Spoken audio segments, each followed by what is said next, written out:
This is Walking Through Acts number 37. We are in this series of videos looking at the book of Acts, as we typically in short call it. Acts of the Apostles is a bit fuller title.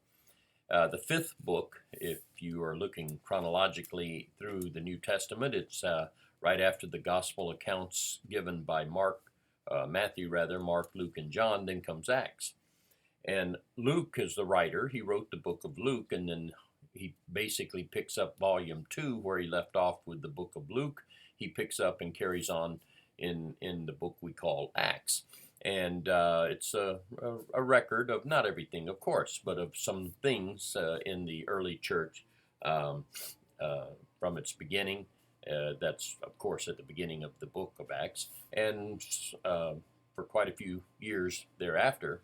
A lot of what he records is a tracing of the actions, that's where the title comes from, Acts, the acts of Peter and Paul. Others are mentioned a little, but mostly them and mostly Paul. And so here we are in chapter 24, if you want to locate that, or just wait a moment and I'll begin reading again there. I'll resume the reading. It's in chapter 24, verse 1. Paul the apostle is incarcerated. I don't mean he's in a dungeon somewhere in a bad kind of setup. When you picture imprisonment, you sometimes maybe think that, especially if you're thinking back then. In this case, it may have come to that, but at this time, we might call it under house arrest. Not his house, but nonetheless, he's being kept in a place called Caesarea, or most people say Caesarea, named after Caesar, of course, an outpost on the Mediterranean coast in Israel. And he is there due to, well, some things that happened in Jerusalem. People were making some mistaken accusations. Others maybe just were prejudiced against him regardless. And Jewish people, I mean. Very similar to how things went down with Jesus, so they are going with Paul, wrongly accused and the like. But people are bent on, and I don't mean just trying to hush him up, but I mean to kill him. And he's rescued from that. He has Roman citizenship, and they're not about, they don't want, the authorities don't want any kind of assassination taking place on their watch. And so he's moved from Jerusalem to Caesarea. When certain authorities there have to deal with it, they want to hear more as to what went on, or what's the accuser's accusation that we need to entertain and hear in keeping this man. And so that's where we pick up the story in chapter 24, verse 1. Now, after 5 days, Ananias, the high priest, came down, meaning from Jerusalem, with the elders and a certain orator named Tertullus. These gave evidence to the governor against Paul. And when he was called upon, Tertullus began his accusation, saying, "Seeing that through you we enjoy great peace and prosperities being brought to this nation by your foresight, we accept it always and in all places, most noble Felix, with all thankfulness. Nevertheless, not to be tedious to you any further, I beg you to hear, by your courtesy, a few words from us. We have found this man," meaning Paul, "we have found this man a plague, a creator of dissension among all the Jews throughout the world, and a ringleader of the sect of the Nazarenes. He even tried to profane the temple, and we seized him and wanted to judge him according to our law. But the commander, Lysias, came by and with great violence took him out of our hands, commanding his accusers to come to you. By examining him yourself, you may ascertain all these things of which we accuse him." And the Jews, that's the end of the quote of Tertullus, and the Jews also assented, maintaining that these things were so. Then Paul, after the governor had nodded to him to speak, answered, quote, "Inasmuch as I know that you have been for many years a judge of this nation, I do the more cheerfully answer for myself, because you may ascertain that it is no more than 12 days since I went up to Jerusalem to worship, and they neither found me in the temple disputing with anyone, nor inciting the crowd, either in the synagogues or in the city, nor can they prove the things of which they now accuse me.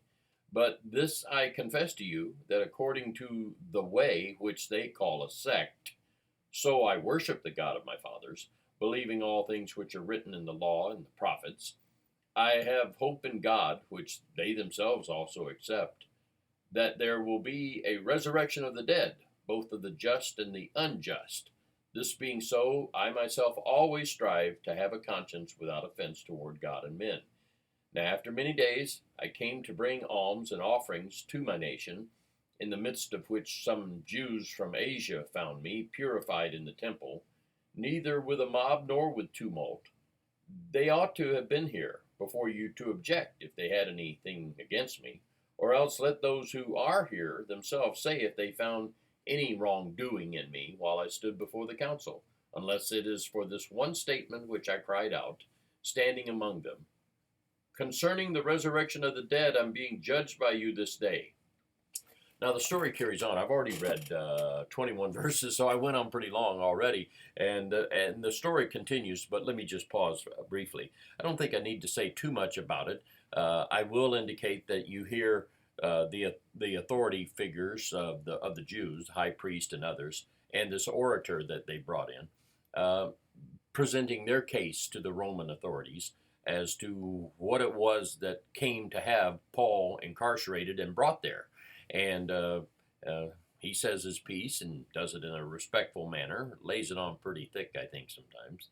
But anyway, I won't. Maybe I shouldn't say that, because Paul's very respectful too. When you're dealing with the authorities, it's good to be very respectful, and so both of them in their speech are very respectful in the way they address the governor. And so Felix, I think is his name. I hope I have that right. And so yeah, I think that's right. And so Felix is there, and maybe others with him, listening to the Tertullus is his name. Paul then responds, once he's had his piece, by saying they can't prove any of this. They're just making this up. Any of the things that they have against me, and those who personally were involved, should have been here, and not just these representatives kind of thing. The ones personally involved in the wrongdoing they accuse me of, where are they? And then these fellows here can't prove anything they're saying either. There's one thing he says that I will grant, that they, and that's the last thing he said, one of the last things he said, I will grant this, that the saying I made concerning the resurrection of the dead, I'm being judged by you this day. Wow, that's what I'm being accused of. I'm being incarcerated and beat upon, and potentially at an an assassination plot because I said that. Many of them Pharisees would have believed in the resurrection too. Yeah, well, goes to show. Goes to show. Also, he indicates the way they call a sect, the Nazarene sect, they call it. Like there's Pharisees, Sadducees, and I guess there'd be Nazarenes. That's another division of the Jews. Paul doesn't say he's a member of a sect, but that's what they call it. And today even people may say, "Well, you are part of a denomination." I disagree. I don't agree with that. I know people will make that statement. People will make that claim. I know that. It doesn't mean it's so just because it's claimed. Just because Paul was said to be a part of a sect of the Jews called the Nazarenes doesn't make it true. But it is true that the way I worship the Lord is this way.